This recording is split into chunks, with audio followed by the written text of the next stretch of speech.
UEFA Nations লিগের group সির গুরুত্বপূর্ণ ম্যাচে বসনিয়ার বিপক্ষে মাঠে নামবে 4 বারের বিশ্ব চ্যাম্পিয়ন জার্মানি। ম্যাচটি শুরু হবে বাংলাদেশ সময় আজ রাত 1:45 জার্মান কোচ নাগেলসম্যানের অধীনে নেশনস লিগে ভালো ফর্মে রয়েছে ডাইমন্ড শেফরা। গেল অক্টোবর মাসে এই বসনিয়াকে 2-1 গোলে হারিয়েছিল নাগেলসম্যানের দল। 1 মাসের ব্যবধানে আবারও নেশনস লিগে মুখোমুখি দুদল।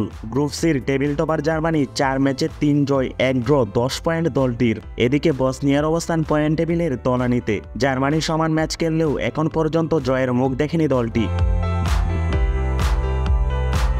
কোয়ার্টার ফাইনালে যাওয়ার স্বপ্ন আগেই শেষ হয়ে গেছে। জার্মানিকে হারিয়ে অন্তত একটি ম্যাচ জিতে নেশনস লিগের মিশন শেষ করতে চায় বসনিয়া। এ ম্যাচে ফেভারিট হিসেবে মাঠে নামবে 4 বারের বিশ্ব চ্যাম্পিয়নরা। জার্মানি বসনিয়া এর আগে সব প্রতিযোগিতা মিলিয়ে 3 বার মুখোমুখি হয়। ইতালি, জার্মানি, হাঙ্গেরি, নেদারল্যান্ডসের সাথে সবশেষ 5 বার মুখোমুখি হলেও একটি ম্যাচেও জয় ছিনিয়ে আনতে পারেনি বসনিয়া। তাই তো এ ম্যাচে নির্ভর থাকতেই পারেন জার্মান কোচ নাগেলসম্যান।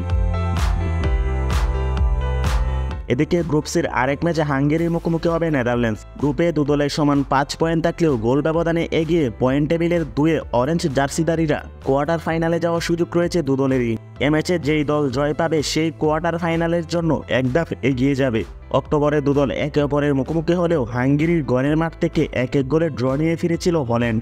এবার নিজেদের ঘরের মাঠে জয় পেতে বেশ আত্মবিশ্বাসী দলটি। হাঙ্গেরির সাথে মুখোমুখি দেখায় এগিয়ে কমলা জার্সিধারীরা। সব প্রতিযোগিতা মিলিয়ে 18 বার মুখোমুখি হয় দুদল। নেদারল্যান্ডসের 10 জয়ের বিপরীতে 5 ম্যাচে জয় পায় হাঙ্গেরি। বাকি 3টি ম্যাচ হয় অমীমাংসিত। 1984 সালে হাঙ্গেরির বিপক্ষে সবশেষ হেরেছিল নেদারল্যান্ডস। এরপর টানা 10 ম্যাচের মধ্যে 9 ম্যাচেই জয় তুলে নেয় রোনাল্ড কোম্যানের দল। ইন্টারন্যাশনাল ফ্রেন্ডলি ম্যাচে 1994 সালে 7-1 গোলে, 2010 সালে 6-1 ব্যবধানে হাঙ্গেরিকে হারিয়েছিল নেদারল্যান্ডস।